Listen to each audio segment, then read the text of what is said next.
बिस्मिल्लाहिर्रहमानिर्रहीम। अस्सलामु अलैकुम वरहमतुल्लाह। कैसे हैं तमाम लोग? उम्मीद करती हूँ खैरियत से होंगे, खुश रहें, आबाद रहें।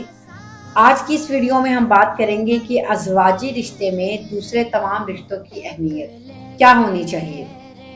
देखिए, मैंने पहले भी इस इशू को डिस्कस किया था कि जब हम रिश्तेदारियों को मुसल्लत कर लेते हैं ना, फिर जो है ना वो हमारे मामलात ख़राब होना शुरू हो जाते हैं। अच्छा, अल्लाह ताला ने रिश्तेदारियों को निभाने के लिए कहा।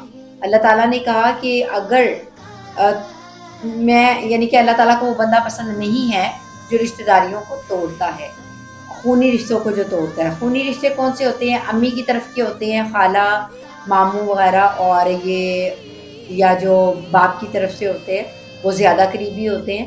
चचा, ताया, फूफो और दादी वगैरह, ये तमाम रिश्ते हैं जो खूनी रिश्तों में शामिल होते हैं। तो अब क्या है कि और यही रिश्तेदार